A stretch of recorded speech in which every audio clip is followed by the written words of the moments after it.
Because I recently spoke with Professor James Torr, Dr. James Torr.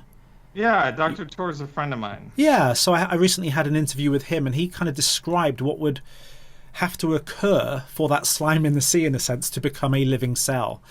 And although he didn't say it's impossible, the process that something would have to go to become a living cell, statistically, I mean, it's just well. Look, let insane. me tell you what I agree with Dr. Torr about, Jim. You know, he understands that the core of our faith should not be his arguments against life. The core of our faith should be who Jesus is. Yes. And he talks about Jesus all the time, right?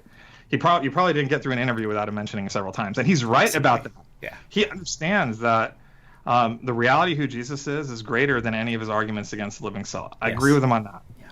Second point is he's completely correct that we don't really know how the first cell arose. And anyone in science who tells us that we know how it arose is just not informed, or they're lying. They have an agenda, but we just don't know. We're trying to figure it out. We have some ideas. Now, this is the part where I disagree with them. You know, I'm not entirely convinced by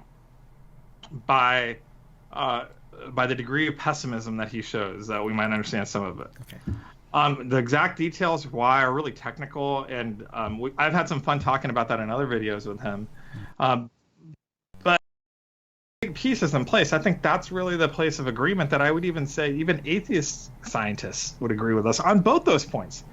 They would tell you that if they were to become a Christian as an atheist, it would not be because of the strength of Jim Torr's arguments. It would be because they encountered Jesus.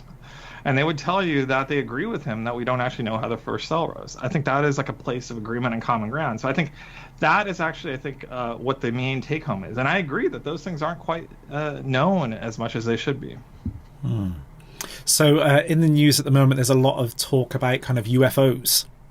I don't know where you stand on extraterrestrial life, or whether there are many things flying around that we have not identified, yes, so are therefore UFOs. But that doesn't make it aliens.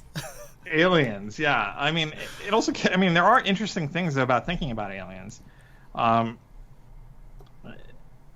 that are worth considering. You know, if we did find intelligent aliens, are they in the image of God? Would that be the end of the Christian faith or not? I don't think so. I think that there's nothing in Scripture that says that Adam and Eve were the only ones in the image of God. Now, Bill Craig disagrees with me on this a little bit. He would have no problem with God creating other beings on another planet in the image of God. And then if they came here, I don't know how he would think about that. But I don't even think Scripture tells us that even on this earth that Adam and Eve were uniquely in the image of God. So, I mean, that's a place where he sees it a little different, but that's okay. Okay.